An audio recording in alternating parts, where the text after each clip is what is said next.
Hello, everybody. Welcome to the Calling Within podcast. Today, I have a very special guest in the house. Her name is Mouna Lart. Mouna is a self-love facilitator and also an NLP and Reiki practitioner. Mouna, welcome to the podcast. Thank you. Thank you so much for having me. I'm excited for this conversation. Me too. It's been lovely meeting you. You too. And yeah, I suggest we talk about all things self-love today because I think it's such an interesting and a vital topic in everybody's life because we give so much love to other people and we're taught how to love others, but we sometimes forget about the most important person in our lives, which is ourselves. So I'm going to start off and ask you, what is your definition of self-love? That is so interesting. To me, self-love is really the basic of it all. It's the basis of self-development, is the base of self, and also how we perceive ourselves in the world, how we put ourselves out there, and also is the essence of being. Because how you show up every day for yourself is also highly determined by the level of self love that you do have and nurture. So I would say, I think for me, the journey to self love and defining self love is very much a lifetime journey. I think we spend our life learning how to love ourselves. Wow, that's so true. And I feel like in my own personal journey, I've changed the way how I love myself so many times. I feel like sometimes for people it can be lovely baths or taking long showers. But sometimes it can also be something more healthy and more active, like going to the gym or nourishing your body with lovely, healthy food. And I guess, could you give us some examples of sort of the practical ways of how can one actively practice self-love? Yes, of course. It can, so you mentioned bath, hot baths and showers. For some people, it is cold bath and cold therapy. And essentially, self-love is anything that you are going to do for yourself. And really this discipline of learning how to put yourself first. It can be pushing your boundaries when it comes to fitness, learning how to love your body a little more. For me, the ultimate example and the pinnacle of self love, which wasn't from one day to another, but is heading to a space where I am healthy in my body and I'm nurturing a healthy mind in a healthy body. And for me, it had to show as in my day-to-day activity. It had to show in the way I portrait and I show up for myself every day, in the way that I choose not to drink, in the way I've chosen not to smoke. And it has been by change. I think change has been the essence, the transformative journey, and the capability to change and to be able to evolve into a better version of yourself is how you demonstrate self love. Wow, there's so much there. And I want to really kind of dwell onto some things that you mentioned here. So you mentioned things like smoking, drinking, and pushing your boundaries in your fitness routine. But how do you know when you're actually acting out of self love? Because I know from my experience, I sometimes do things because I think I need to be productive, I need to be healthy. It could be a way to punish myself almost. Oh, maybe I've ate too much sugar yesterday and then I need to push myself harder in the gym. How do you know it's actually coming from this place of self love and not anything else? So you have to trust your intuitions, right? How you show up at the gym, obviously sometimes it can be comfortable, sometimes it can feel exciting, and sometimes it can just feel like so daunting. And I think there's two things. There's the your intuition in terms of having self-awareness of yourself and why are you there. So your why is very important, which means your intention really says it all. Why are you on that treadmill? Why are you going to the gym? Are you going to punish yourself? Or are you actually going to have fun, to grow, to prove to yourself that you can achieve anything you set your mind to? I think that's really important. The intention we put in everything we do in life is really, really crucial. And that is really linked to the power of the mind and how we set our mind to. is really determining how we live and feel things. I 100% agree. And I feel like that's what most of us need to pay more attention to, the intention, the why behind it. It's got all sorts of karmic implications, but that's a conversation for another day. How do you cultivate more good and self love intentions? What do you say to people who are mostly doing things because of those negative intentions, like punishing, doing something for somebody else, but not yourself? How does one bring more of those positive intentions into their life? So I think a crucial thing is the tipping point that everyone has to go through their life story and experience until the moment where they need to change, until the moment where it's not sustainable anymore to live for others, whether it's for work, whether it's in relationships, whether it's with family, with friends, with how you show up in your fitness. It is at some point you need to experiment that the discomfort of what you're doing is so misaligned with your purpose and your true self that you are pushed outside your comfort zone and forced to have that realization. And for me, it has taken very hard breakup to kind of like reach my tipping point. For some people, it's the breakup. For some people, it's redundancies, losing their job, losing their home. You have to go through some hard stuff. And I don't know if I could say that, but you have to go through the hard shit to kind of learn. And eventually going through that hard stuff, you kind of realize and get self-awareness. And self-awareness is at the essence of mindfulness, and you cultivate self awareness with mindfulness and mindful activities.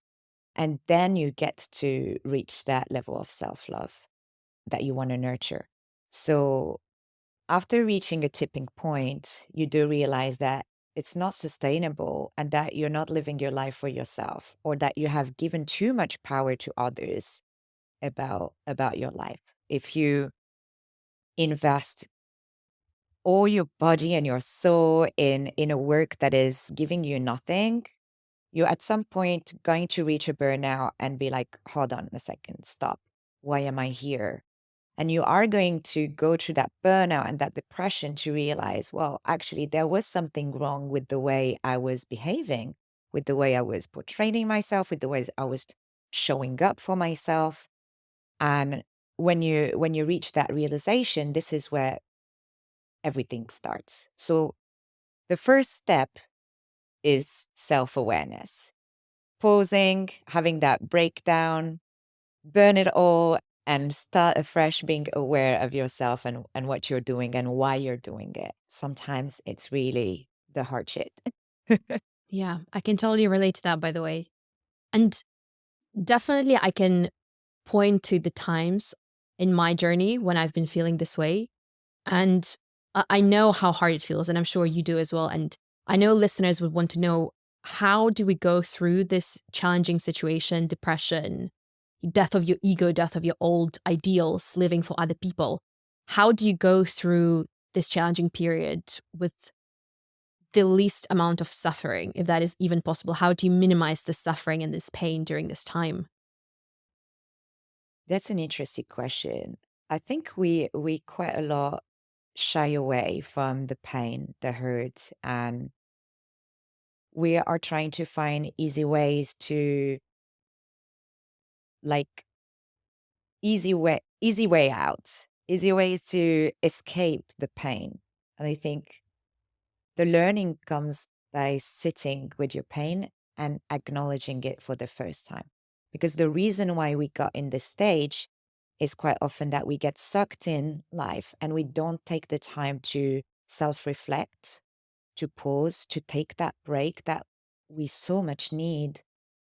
And that's how we find ourselves in this like rat race for work, rat race to find the one, rat race to have like this perfect home, and rat race to have this perfect like group of friends and like social validation. And we don't take any time to reflect on like how fulfilling that is. And and when we have anything that peaks to tell us, any sign that peaks and tell us this is not right for you, we shy away from it. We numb it. So we go through a lot of numbing. We try to escape the pain. And that's also how I think I would have been using alcohol or, trying to escape this moment. How often do you finish work and you're like, oh, I so need a drink? And I think we really normalize that. Nobody is like, oh, I so need to meditate tonight. But actually, meditating tonight might be better for you than having that drink. Or scientifically really said that it's better for you. So I think it's really trying to be self-aware that you don't need to escape the pain, that you're not alone in this pain. As you say, there's a lot of people who are listening to this, and you and me who have experienced that pain, and it's okay. And I think there is this social pressure to have everything figured out from the get-go. We grew up thinking that adults have everything figured out. And then when we become adults ourselves, we realize, oh shit, what's going on? Like, I know nothing. And you're like, what do I do? And we put that pressure to know what we need to do, to know our life purpose, to have everything figured out for the get-go, to know like how we want our relationship to be. And because we don't take the time to test and love our experience of testing and learning, we just get sucked into living someone else's life, or what we were said was what life was supposed to be. And at some point, you reach that pain threshold where you're like, hold on a second. I really need like to pause, and I really need to take in the pain and sit with it and understand how things were not good for me, how some things were better for me, and try to replicate what works and try to reiterate on what doesn't. Wow. I 100% agree with you. And I struggle so much with sitting with the pain. Normally, I just go to Instagram to parties or seeing friends, and it's a very hard thing to actually sit with the pain. And I guess, what is the practical way of sitting with the pain? Do you literally just mean like sit on the couch, sit on the chair, or whatever, take out your journal and think hard and feel it? Let it rise, let it accept it, and then let go. Don't numb it, don't push it in, because then this tension will be stored. What is actually the practical way of sitting with it correctly? I think you mentioned journaling. Journaling is very powerful. It's part of my daily routine today, but it's more so powerful for me because I've always written. So any time of my life that, as far as I can remember, knowing how to write, and be conscious about your writing, as a teenager, I've been writing. And what I've noticed is going into life, leaving my parents' home and running away from the strict upbringing to go on and just party and do whatever I wanted to do, with my life. It has been important to notice that I have journaled less and less. I have been writing less and less. And and I was good at it. Like it was really powerful way to express myself. And it's only after my burnout, really like 3 or 4 years ago, that after discussing with my therapist, I realized, hold on a second, I have not been doing something that I absolutely loved and adored. And I've been trying to find my life purpose and burned out trying to find my career purpose and like the ideal job. Was actually I had something that I was good at, that I could do easily, that I didn't rely on anyone else to do, and I wasn't doing it. It was in front of me the whole time. And it's really funny how we take ourselves through these moments, through these dark corners ourselves. And that's also how I think we end up losing ourselves. We get sucked in what we should do or what we think we should do, as you mentioned. And we forget to live. We forget to be. We forget just just to enjoy the process of life. And that's really important because when we're not enjoying our life, then what is it for then? Wow, there is so much there. And I feel like a lot of listeners would have this realization, like, oh, Am I actually enjoying my life? It sounds like a very fundamental question, but I feel like we were brought up with very different ideas about what life is supposed to be like. What have I conditioned to grow up with? Did I hear, oh, life is supposed to be hard, life is suffering? And then when we hear those ideals, we normalize those things. And we actually don't even allow ourselves to even think that the idea of enjoyment in life is possible. Once you start opening up this idea, you're like, oh, I could have been thinking and doing this whole time. That's how I could have framed my life, but I chose not to. And it's not necessarily somebody's fault. It's just, the environment we grow up in, especially, I'm sure you can appreciate from in more developing countries.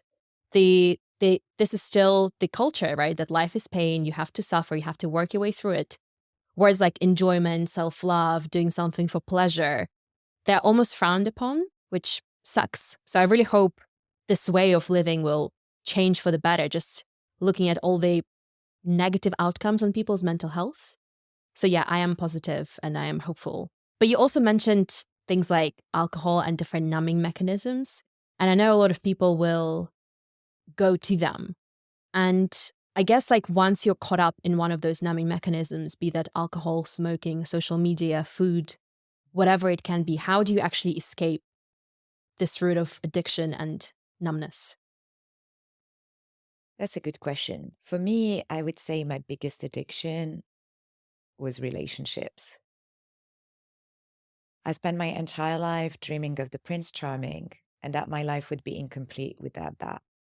So no matter what I achieved, it was never enough.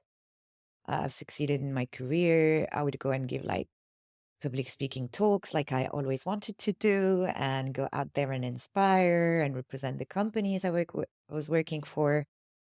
But at the end of the day, I was feeling so incomplete going back home to myself. And I was going out a lot. I was trying to escape myself, watching series like binge watching TV, anything, as you mentioned, like social media, anything that allows you to escape from sitting down with yourself and how you really truly feel. And most importantly, anything that allow you to escape from asking yourself the right questions and taking responsibility for your own life. And it did take going through one more uncomfortable breakup, that one additional one that was a bit too much for me to kind of realize, hold on a second, what am I doing? And the pain I was feeling and I allowed myself to sit with was really something out of this world. I was like, this is not possible. I know this was not good for me. The relationship was not good for anyone. Why am I so hung up? And this allowed me to kind of dive into the world of trauma and understand a little bit more about attachment styles. And as I started diving into this world and understanding that and doing inner child work and with a licensed therapist, of course, and diving into all the form of self-love and all the forms of healing and understanding what is good for you, what is not, experimenting with that. This suddenly when I allowed myself to learn a little more about myself and why I was caught up in this circle, that I started understanding a little more about the dynamics and it allowed me to find kind of be acquainted with my own flaws as well. So I guess then once you do this work, once you explore inner child work, that is then by releasing this trauma, that is how you escape those numbing mechanisms. Yeah, I think understanding what triggers you, understanding your traumas, and what we call in the industry the shadows. So how these trauma shows up in your adulthood when you get triggered, like even this need to be picked, this pick me thing that we saw on social media on TikTok. Oh, pick me, this need for external validation is really a plague for nowadays. Like it's always has been like the need for external validation. I would say we all suffer from it. And I wouldn't even use the word suffering. It's like It's kind of a necessary evil as well. Like, it does feel good sometimes. Like, you don't have to always be so hard about yourself or like having some self validation or external validation. It just, you shouldn't live your life by it per se. So it's really, and the inner child work helps you understand how you got there, and understanding your traumas and being aware of them, I think helps you not be defined by it. So by that, I mean, I understand my traumas. I understand how it has affected me, and I can make the choice to not be defined by it. I am not my traumas. I have lived traumatic experiences, but I am not them. And I can choose how to react to my triggers or how to temper myself. I can notice my triggers, and I can and see myself reacting to them. And I can, with this awareness, that's how we can work on growing up, actually, start acting like adults. And it's very interesting. And this is where other tools started piling up. So I started discovering the world of trauma with inner child work, obviously. And then I started like doing a lot of research around like attachment styles and looking at what has been done, redefining relationships and understanding relationship with others. And I think in trying to understand a little more about the relationship with others, this is where I started understanding a little more about the relationship with myself. And I think this is how I've learned how to fall in love with myself. And almost as instantly, I started developing this enjoyment for some things like the gym. I've always been going to the gym, but it's not always been for the same reasons. And this is where we go back to the importance of intention. If you go to the gym to punish yourself, this is not an act of self love. If you go to the gym because you know that you are going to build evidence for yourself that you can do something, that you can build an achievement, grow, learn. You know, when you go for the first time to a gym, I mean, nobody had built in like how to use the machines or how to follow a class. You just have to go and learn. And it's very uncomfortable when you don't know what to do, when you have no clue. And a lot of people won't go because of that, because it's uncomfortable. And it's actually learning and building evidence in your life that some uncomfortable things are full of learning and growth and excitement. That's how like you start leaning in, letting go of a lot of fears and starting to embrace discomfort and probably embracing more things that allow you to sit with the pain and learn from it as well. Wow, I love it. And I also think it changes things when you try a thing for the first time without necessarily having any expectations. And if you feel okay and prepared to suck at something for the first time, that's totally normal. You know, we're all human beings. We have to learn somewhere. For God's sake, we have to learn how to walk when we're babies, how to speak. We can't do anything. If we're not taught, how are we going to learn? So I personally, I love it. I think that's such a great thing. And I can relate on so many levels, specifically about the gym. Like, I used to go so many times to undo the alcohol, undo the sweets that I ate, or something crazy. And looking back at it, I'm like, why was I so harsh on myself? It's just like, would I do this to my child? Would I do this to my best friend? Would I treat them the same way as I treated myself in those dark moments? Probably not. I'm not that cruel. I think at heart we're all good people, but just we forget how to treat ourselves nicely.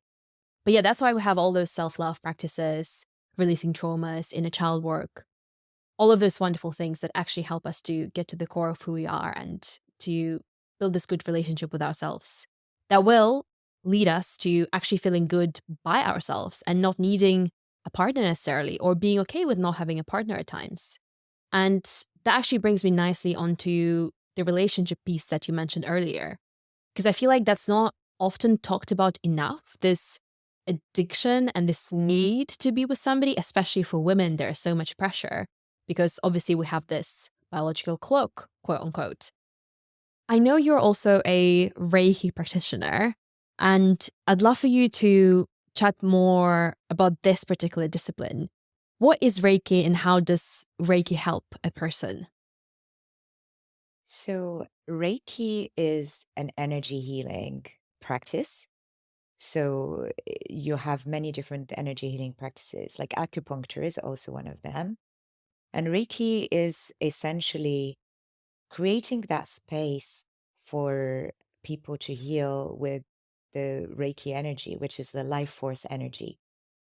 So Reiki it's a Japanese word that stands for this life force energy of the universe. And the way I like to use it with my clients is I love it because it removes the ego side of it. It's not my energy that is going into someone. It's simply holding space for people to be able to relax and let go and let their body and their energy balance out. How does energy healing work for somebody that never heard about this before? So we all made of matters, right? We're of matter.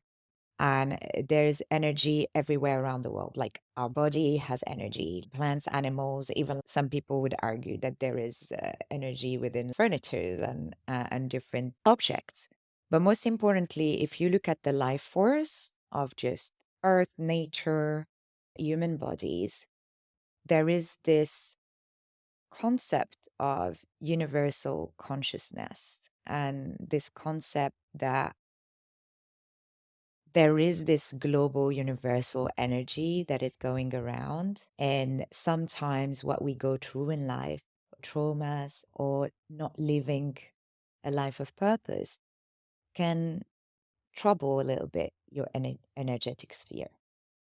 When you're not mentally in a right place, for example, you might hold that somewhere in your body. I don't know if you've read the book, The Body Holds the Score. So the utilizing energies like Reiki help focusing on having that consciousness that we were talking about and focusing on yourself and your body and having that space to do that and allowing the universal energy to come and like balance out what needs to be balanced. And how you, as a Reiki practitioner, move or heal this energy? Do you utilize your own energetic force to move the energy, or how does it work? So that is like quite key. So it is not any personal energetic force that would be. We kind of just going to be a vessel, allowing to create that space and moving in with our hands, allowing that energy to flow onto the patient's energetical field. But it's not at all an egotistic practice where we are going to put energy from ourselves into our clients. So you're just literally moving their own energy in their bodies.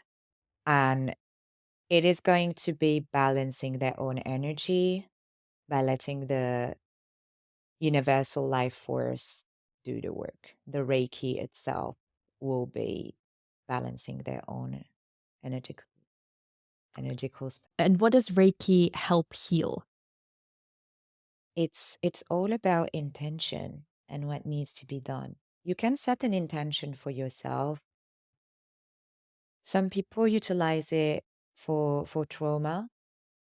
I would say it's always like, like with addiction, like with relationship, like with everything, it's a combination of everything. Like I wouldn't say just go and rely on Reiki to heal all your trauma wounds. Reiki would definitely help creating that space for your energy energetical field to heal. It can also help release anything that is held within your chakra. So we're believing in the chakra points and in balancing the energy throughout the chakra points. So it is a discipline that is going to direct the energy where it's needed, and it's a very intuitive discipline. So I am not going there with the intention to heal your heart chakra. I am going there with simply the intention of giving you that space and giving Reiki that space to come to you and to heal you. Wow. I have tried Reiki once. I didn't quite fully get it, I think I told you before, but I have heard some very interesting stories from people. Like, there was this girl I knew who had her menstrual cycle reset through Reiki. So it's more aligned with the moon cycle. And that was quite a story. So perhaps I should try it again and give it another go. Yeah. Yeah. Come to me. We do hold like some community sessions for people to experiment with group Reiki. And I think I discovered Reiki myself like through a group meditation and Reiki. And it did feel, it was when I started my healing journey, and it did feel like there was something going on. There was something in the desire and intention to feel whole that had very strong energy there. And the way I see it is beyond whether you believe in energy or not, because obviously there's a lot of people who are very skeptical about it. The way I see it, I don't, I'm not here to change anyone's mind about their beliefs. But what I'm here to do is facilitate the self care discipline. And I'm allowing you to take the time to take a break and let go with a discipline where you have nothing to do, but just trust yourself to relax. And I think it's really important to learn to let go. It is a very big component of everything that we spoke about. And and sometimes, yeah, sometimes self-love is also allowing yourself, giving yourself permission to let go. Let go of trying to figure everything out. Let go of struggling to do some things. Let go of this idea that everything needs to go a certain way, and let go of certain expectations that you put on yourself, whether it's by society or your conditioning.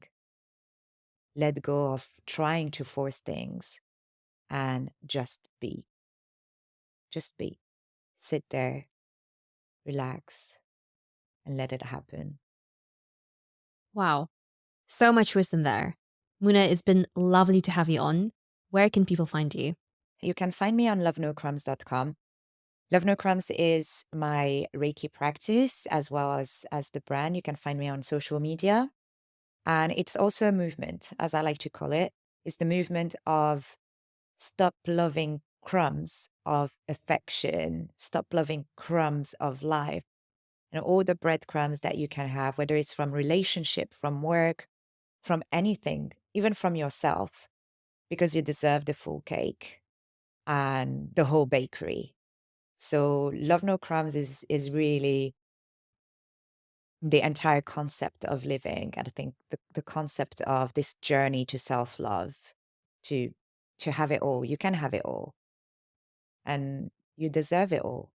You just have to do it for yourself. Amazing. Thank you very much, Muna. It's been lovely to have you on. Thanks for having me.